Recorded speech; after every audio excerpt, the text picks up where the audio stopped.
ঈদুল ফিতর এবং ঈদুল আজহার হলো দুইটা। ঈদুল ফিতরের সময় যাওয়ার পথে পরে, আর ঈদুল আজহার সময় যাওয়ার পথে এবং আসার পথে হয়। তো গরুর গাড়িও তো আসতেছে।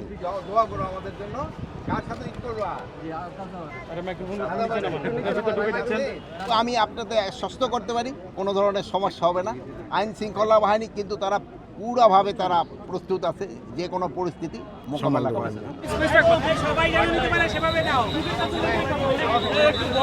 প্রপার ধরনের ব্যবস্থা নেওয়া হয়েছে, পর্যাপ্ত নেওয়া হয়েছে। তারপরেও ধরেন যে যেহেতু বৃষ্টি বাদলের সময় এইভাবে একটু কিন্তু যানজট হয় আমাদের দেশে, যেহেতু কন্টিনিউয়াস বৃষ্টি হয়ে যাচ্ছে, তো এই বৃষ্টি একটু কমে গেলে আমার মনে হয় না কোথাও কোনো অসুবিধা হবে। রাস্তাঘাট কিন্তু মোটামুটি ভালোই আছে। স্যার, আমরা বিভিন্ন সময় দেখেছি যে এরকম যাত্রীদের চাপ থাকলে দূরে কৃত্রিম সংকট তৈরি করা হয় বাস আটকে রেখে। এবারও কিন্তু যাত্রীদের সংকট তৈরি হয়েছে এবং এইটা যেন না করতে পারে এই জন্য আমরা সজাগ আছি। এবং যেহেতু আপনি এই আমার আগেই বলে দিলেন, এই জন্য আপনার অনেক অনেক ধন্যবাদ। এই জন্য আমি আরও বেশি সজাগ হলাম। হ্যাঁ, মানুষ টিকিট পাচ্ছে না সত্যি, এই জন্য যেহেতু হয় কি সবাই ওই যেমন ধরেন যে কোরবানির হাটেও আজকে আর আগামীকালকে কিন্তু গরু কিন্তু চলে আসছে অনেক আগে, কিন্তু আপনারও ওই সবাই আগে খালি দেখা যায় যেহেতু বাড়িতে রাখতে ঝামেলা। তো আমাদেরও তো ওই টিকিটের চাপটা পড়তেছে এই 2 দিনে, আজকে আর কালকে। এই জন্য তো একটু হবেই। এই যে মালিক শুনে আপনার বাস ভরার সাথে সাথে কিন্তু ঈদুল ফিতর এবং ঈদুল আজহার হলো দুইটা। ঈদুল ফিতরের সময় যাওয়ার পথে পরে, আর ঈদুল আজহার সময় যাওয়ার পথে এবং আসার পথে হয়। তো গরুর গাড়িও তো আসতেছে।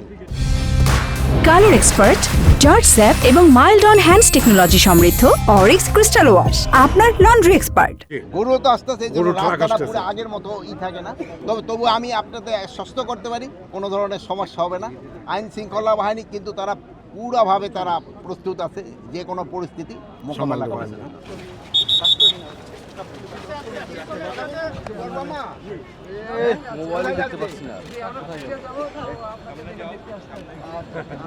দোয়া করো আমাদের জন্য। কার সাথে ঈদ করবা?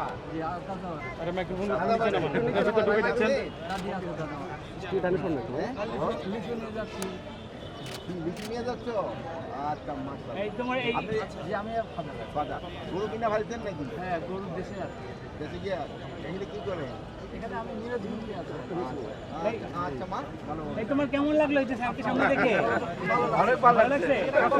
দেখো আজকে সামনে দেখলা না হবে এমনটি কিন্তু সমস্ত জানিয়েছেন। সবাই যেন নিতে পারে সেভাবে নাও। একটু বড় সবাই